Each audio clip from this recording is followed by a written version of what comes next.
Salut à tous, je suis ravi de vous retrouver sur canalturf.com. Nous allons évoquer le programme de ce samedi 7 janvier, Quintet Plus sur les l'hippodrome de Paris-Vincennes.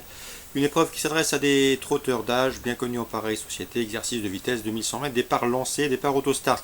Mon préféré sera le numéro 5 Utello de 40 tonnes, un cheval qui se plaît tout particulièrement sur ce tracé. D'ailleurs, il compte 2 victoires en 3 prestations sur le parcours qui nous intéresse. A noter également que sa récente 4e place dans un quintet le 16 décembre atteste de son bon degré de forme. Je le pense capable de mettre tout le monde d'accord. Le 5 Utello de 40 tonnes, on lui opposera en priorité le numéro 4 Viking du Pilet. Déjà une victoire et une place pour lui en 6 tentatives dans les quintets, preuve de sa compétitivité à ce niveau de compétition. Le cheval possède un chrono d'une 12-3 sur ce parcours, soit le meilleur chrono du peloton sur le tracé qui nous intéresse. Le numéro 7, Hugo Des Jaco, mérite crédit. Sachez qu'il fait face à un engagement sur mesure au plafond des gains. Il a gagné un peu plus de 234 000 euros pour une course fermée à 235 000. Sachez également qu'il est régulier. C'est vrai qu'il n'a pas gagné depuis le mois d'avril 2015, mais il fait preuve d'une louable constance dans ses résultats et en pareille société. Il a été préparé en conséquence par Serge Pelletier pour ce rendez-vous. Nul doute qu'il effectue le déplacement du centre-est avec des ambitions. Ensuite, on retiendra le numéro 8, Vasco de Gros, un cheval qui vient de prouver sa bonne forme sous la selle. Le numéro 11, Vivaldi d'Amboise, qui devra certes s'élancer en deuxième ligne derrière l'autostart, mais le cheval est confirmé à ce niveau et sa vitesse n'est plus à démontrer. Le numéro 10, Hugo Linviel, me semble en mesure de venir corser les rapports. C'est vrai qu'il vient de faire l'arrivée dans une course à réclamer, mais à mon avis, dans ce lot, il peut profiter de sa vitesse de base. N'oubliez pas qu'il avait par le passé remporté un quintet plus à Anguin sur un exercice de vitesse autostart également. Le 12 dans cette épreuve, c'est un nuage de béton. Il lui faut impérativement bénéficier d'un parcours caché. Si tel est le cas, le cheval est capable de finir vite et pourquoi pas prendre une place. Attention également dans cette épreuve numéro 2, Uendo Rivellière, qui vient d'ailleurs de devancer un nuage de béton à l'occasion de leur tentative commune dans le prix de Cran le 27 décembre sur un parcours de plus longue haleine. Ces deux-là me semblent barrés pour le succès, mais ne sont pas hors d'affaire pour l'obtention d'un accessit. Donc en partant, on citera le numéro 3, Velasquez Vrille, résumé chiffré, le 5 Utello 40 tonnes, le 4 Viking du Pilet, le 7 Hugo Des Jaco, le 8 Vasco de Gros, le 11 Vivaldi d'Amboise, le 10 Hugo Linviel pour la cote, ensuite le 12 et le 2.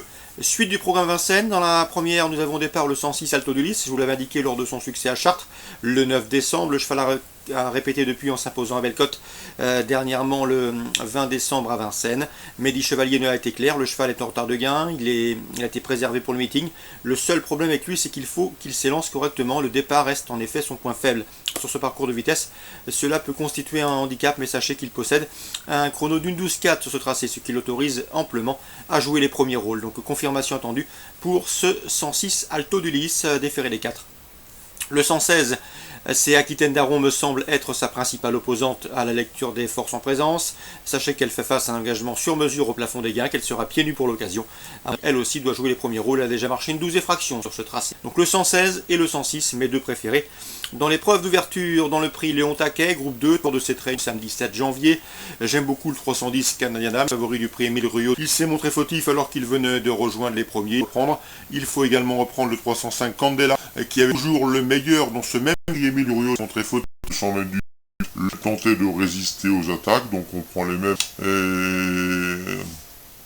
On pourrait bien inverser les tendances et les rôles. Le 309, c'est Clara Duponceul. Attention elle évoluera sur un parcours réduit à son entière convenance.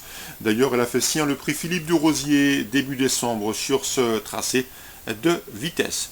Le 307, c'est Napolka a remporté le prix Émile Ruotto sur plus long, une confirmation est ici attendue. Concernant le 308, Cavaleria, elle a terminé deuxième du prix Émile Ruotto, mais je la préfère sur les parcours de plus longue haleine, donc je la retiendrai plutôt en retrait. Et le 306, Cassandre Dem, son entraîneur m'a indiqué que la jument était sur la montante, elle a de la qualité et une place est largement dans ses cordes. Donc en résumé chiffré, pour ce prix Léon Taquet, à mon avis, il faut tenter en trio, voire en multi, le 10 Canadian Dame, le 5 Candela Ciel et Sage, le 9 Clara Duponceul sur son parcours, le 6 Cassandre Dem sur la montante et le 7 Célina Polka en pleine forme actuellement. Donc attention à ces 5 chevaux pour un éventuel trio. À mon avis, le trio devrait être relativement intéressant à toucher. Dans la cinquième, attention dans cette épreuve, au 510 Barbu, car le champenois l'estime. Elle vient de terminer deuxième à ce niveau de compétition le 27 décembre et devrait pouvoir confirmer, mais il lui faudra redouter le 504 Belle Louise Mabon. Elle finissait fort la dernière fois lorsque Barbu a terminé deuxième. Elle l'aurait à mon avis battue, car elle finissait suffisamment bien pour prendre la deuxième place ce jour-là. Il faut donc la reprendre. Donc on aura le 504 Belle Louise Mabon et on attend une confirmation du 510 Barbu.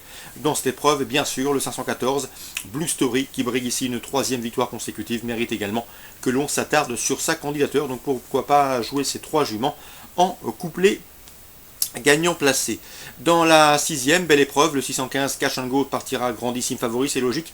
Non seulement il est bien né, c'est le frère et le propre frère d'un certain Bold Eagle. Sachez également qu'il vient s'imposer avec la marge, à mon avis. Il a encore les moyens de gravir plusieurs échelons. Le 615 Cash and Go. On lui associera le 614 Chef d'Herpet, qui sera déféré des 4 pieds, qui devrait confirmer son récent succès obtenu à Vincennes. Attention également au 612, Laurent David l'aime bien, le cheval lui a donné raison dernièrement, c'est Charlie de Launay. Le cheval s'est imposé le 16 décembre sur ce tracé. Ce jour-là, il devançait d'ailleurs Chef d'Herpet, qu'il retrouve ici. Donc 615, Cash and Go, logique favori. Pour lui apporter la contestation, pourquoi pas penser au 12 ou au 14. Enfin, dans la 9e, je vous conseille de racheter le 916 Effronté. Elle a gagné avec de la marge à l'occasion de ses débuts sous la selle à Cabourg. C'était le mois dernier et dernièrement, le 31 décembre. Pour ses débuts à Vincennes, eh bien, elle s'est montrée fautive assez rapidement avant de bien se comporter en retrait. À mon avis, si elle part correctement, elle devrait remettre les pendules à l'heure. Elle a la qualité, le 916 Effronté. On résume tout ça pour Vincennes très rapidement. La première, le 16 et le 6. La troisième, on l'a évoqué, c'est le prix Léon Taquet. La cinquième, le 10, le 14 et le 4.